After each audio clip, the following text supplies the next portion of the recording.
नमस्कार, मैं गौरव और इस वक्त मैं गर्दनी बाग में हूँ और मेरे साथ रामांशु सर हैं। और रामांशु सर ये जब से सत्याग्रह हो रहा है तब से ही यहाँ पे है। अब रामांशु सर बहुत बड़ा फैसला ले चुके हैं। अब रामांशु सर नारा दिए हैं कि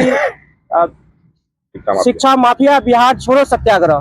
सर ये कहना कहीं ना कहीं आसान लगता है, लेकिन ये जो रास्ता है बहुत कठिन है, कांटों से भरा है, तलवारों के धार पे चलने के बराबर है।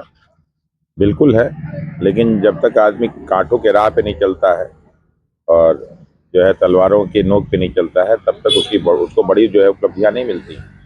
माउंट एवरेस्ट पे चढ़ने के लिए बहुत सारी कठिन जो है तपस्या करना पड़ता है, और वही तपस्या हम लोग की हो रही है। 26वां दिन होने को है और हम लोग यहाँ पे डटे हुए हैं।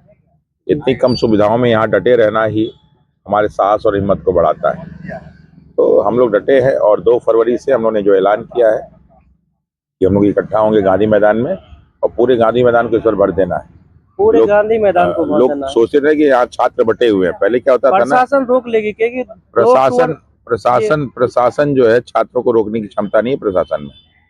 यहाँ बूढ़े लोग नहीं आने वाले, यहाँ सब जवान यंग आने वाले हैं, जवान आने वाले। ठीक है। और आज जो है ये स्वामी विवेकानंद का जन्मदिन भी है, जो कि युवा बड़े इसमें खुश रहते हैं और कुछ नया करने के लिए सोचते हैं। क्या मैसेज दीजिए? तो आज राष्ट्रीय युवा दिवस है और आपके माध्यम से हम छात्रों को आमंत्रित करते हैं कि आज आप लोग गर्दनी बाग आइए। वैसे भी आज संडे ही है, तो कम से कम आया कीजिए आप लोग। तो आज जितने भी प्रतियोगी परीक्षा के छात्र हैं वो जो है 12 बजे यहाँ पहुँच जाएं, ताकि आज हम लोग 12 बजे जो है स्वामी विवेकानंद की जयंती मनाएंगे हर्षोल्लास के साथ, और अपनी अपनी जो है भावनाओं को उसे व्यक्त करेंगे, और साथ ही साथ एकजुटता भी दिखाएंगे और अपना शक्ति प्रदर्शन भी दिखाएंगे। देखिए कि हम लोग एकजुट हैं और अपने हक की लड़ाई हम लड़ना जानते हैं।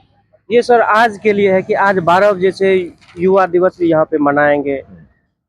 और सर आगे का क्या प्लान है, जिससे कि री एग्जाम का जो ये मांग है वो तेज हो सके? देखिए अभी 15 को कोर्ट में सुनवाई है, ठीक है, क्योंकि सैटरडे संडे आ गया तो टाइम तो लगता ही है।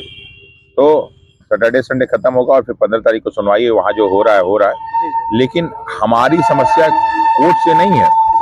कोर्ट में तो हम जीतेंगे ही जीतेंगे, लेकिन हमारी समस्या क्या है, यहाँ के शासन प्रशासन से, उन प्रतिनिधियों से जिनको हम चुनते हैं, कि जो हमारे वोट से उस ऊंचाई तक पहुंचे हुए हैं वो यहाँ नहीं आते। अब जनप्रतिनिधि नाम का कोई चीज ही नहीं रह गया।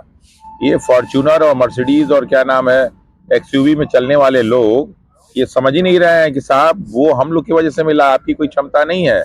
और जिस दिन हम लोग सोच लिया, अच्छा इसमें भी बहुत सारे ऐसे नेता अनपढ़ गवार, बोलने तक नहीं आता है, पता नहीं कैसे बन गए हैं वो इसलिए बन गए बेवकूफ बना बना के।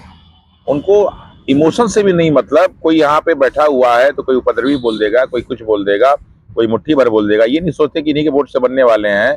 अगर इतने लड़के पूरा बिहार घूम गए ना, तो बड़ी बड़ी जो पार्टियां उस सुनने पे आ जाएंगी। और देखिएगा इस बार होगा ये, मैं आपको चैलेंज कहता हूं कि किसी भी जिले में होगा चुनाव प्रचार, हम लोग पहुंच जाएंगे वहां, किसी निर्दलीय लड़के को जिता दिया जाएगा। लेकिन जितनी बड़ी पार्टियां हैं, तौर पे छात्र को खड़ा करेंगे हमने अपने जो भी लड़का खड़ा होगा हम लोग देखेंगे कौन उसमें अच्छा, उसी को जिता दिया जाएगा। हम लोग किसी को खड़ा नहीं करने वाले, उसमें देखा जाए तो कहा जाता है जाति और पार्टी को देख करके वोट दिया जाता है। इसी भ्रम में लोग जी रहे हैं कि जाति या पार्टी और धर्म के नाम पे वोट होता है। इस बार 2025 का चुनाव न जाति पे होगा, न धर्म पे होगा, न पार्टी पे होगा।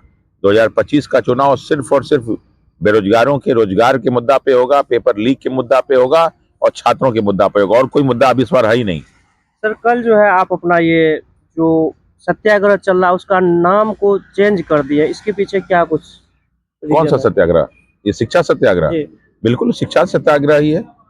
उसमें शिक्षा माफिया बिहार छोड़ो, क्योंकि हमारे लिए शिक्षा सत्याग्रह की जरूरत क्यों पड़ी? इन माफियाओं की वजह से पड़ी ना। देखिए सारे नेताओं को तो हम भ्रष्ट नहीं कहते, कुछ लोग हैं, लेकिन कुछ नेताओं की वजह से जो पिछले दरवाजे से आते हैं, कुछ भ्रष्ट अधिकारियों, एक से एक ईमानदार अधिकारी बिहार में बड़े पड़े हैं। एक से एक जो है ईमानदार पुलिस अधिकारी हैं, प्रशासनिक अधिकारी हैं, जिनके लोग मिसाल लेते हैं। और कुछ ऐसे 2, 4, 5, 10 ऐसे बेईमान भ्रष्ट अधिकारी हैं। और मुझे नहीं समझ में आता कि आखिर तुम इतना लेके जाओगे क्या करोगे? एक घर में रहना है, 1-2 बच्चे होंगे आपके, आखिर इतना पैसा लेके जाओगे कहाँ? हम ये नहीं कहते कि तुम्हें पैसा 10 करोड़, 50 करोड़, 100 करोड़ ले लो, तुम 5,000, 10 करोड़, 1,000 करोड़, यही अगर हम देखते हैं मुगल काल में, सल्तनत काल में, तो उनका पूरा भारत था बहुत बड़ा एरिया। आज उनके घर लड़के भीख मांग रहे हैं। तो वही हाल ये होगा कि इनका आने वाले जो वंशज होंगे भीख मांगेंगे, रिक्शा चलाएंगे। जब तुम इतना पाप करोगे, पाप करके पैसा ले कहाँ जाओगे? और इस पैसा को बिहार में यूज करो ना भाई, इस पैसा को बिहार के विकास में आप यूज नारा करो। दिए हैं कि बिहार छोड़ो ये शिक्षा माफिया, तो बिहार छोड़ देंगे तो फिर तो दूसरे राज्य में बस जाएंगे। छोड़ेंगे, लेकिन जो बनवाए हो तो यहीं रह जाएगा ना, जी, ऐसे थोड़े छोड़ने देंगे उनको। जो यहाँ से लूटे हैं सब छीन के छुड़वाएंगे ना वो रहेगा ना उनका कोई खानदान रहेगा। ये कुछ लोग सोच रखे हैं ना कि हमारी बपौती है बिहार, जी, कुछ अधिकारी सोच रखे हैं ना कि जो हम जो चाहेंगे वो होगा।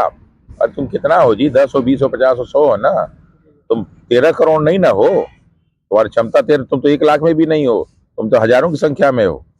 लेकिन सबसे ऊपर पे है ना, जब ये उनको ऐसा भ्रम। जब यूपी के लोग बनेंगे एससीएस बनेंगे बिहार के, जब महाराष्ट्र के लोग यहाँ के चेयरमैन बनेंगे, तो बिहार में डोमिसाइल कहाँ से लागू होगा? डोमिसाइल एक अलग उसके लिए मुद्दा तो है, डोमिसाइल एक अलग मुद्दा है। यहाँ मुद्दा हम लोग बात कर रहे हैं भ्रष्टाचार की।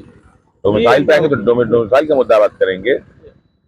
पेड़ का ऊपर टहनी कितना ऊंचा हो, रहता तो जड़ नीचे ही है ना, और हम लोग जड़ है, जिस दिन काट देंगे भरभरा के गिर जाएगा। तो ये जड़ जो है हम लोग एकदम काटने में लगे हैं। और ये बस 26 जनवरी का चूंकि हमारा जो गणतंत्रता दिवस है, उस दिन गणतंत्र दिवस हम लोग मनाते हैं और उसको हम लोग जो है एक राष्ट्रीय पर्व के रूप में लेते हैं। तो चूंकि राष्ट्रीय पर्व तो हम लोग शांत बैठे हुए हैं, लेकिन 2 फरवरी की डेट निश्चित है और गांधी मैदान हम लोग भरेंगे नहीं। भरने के बाद आगे क्या होगा वो लोग बाद में देखेंगे। और सर, आप एक सोशल मीडिया के माध्यम से एक मैसेज दिए थे आपकी, गांधी का रूप आप लोगों ने देखा है, अब जो है हम पटेल का रूप धारण करेंगे, ऐसे कुछ किए थे मैसेज। क्या उसके पीछे क्या राज था? देखिए, गांधी जी ने देश की आजादी में महत्वपूर्ण भूमिका निभाई, लेकिन देश की आजादी के बाद उनकी मृत्यु हो गई। बिल्कुल, उसके बाद जो है देश को एकजुट करने का काम पटेल साहब ने किया। बिल्कुल। तो अभी हम लोग लड़ाई लड़ रहे हैं गांधी जी वाली, ताकि सब एकजुट हों और फिर इस एकजुट को हम लोग एक मजबूत राष्ट्र के रूप में, मजबूत बिहार के रूप में बनाएंगे। इसलिए मैंने कहा कि अगला रूप जो मैं पटेल के रूप में आने वाला हूँ। तो बस 2 फरवरी से आप देख लीजिए। देखिए, इस वक्त हम बिल्कुल गर्दनी बाग में ही हैं और यहीं से आपको सब कुछ दिखा है। और आज का जो प्लान है सर, आह्वान किए हैं कि 12 बजे से हम लोग जो युवा दिवस है वो मनाएंगे यहाँ पे, तो आप लोगों को आने के लिए वो बोले हैं। अब बाकी जो भी यहाँ से लेटेस्ट अपडेट होगी हम आप तक पहुँचाने का प्रयास करेंगे। आप चैनल पर नए हैं तो चैनल को सब्सक्राइब कर लीजिए, वीडियो को लाइक करिए। मिलते हैं अगली वीडियो में, तब तक के लिए जय हिंद।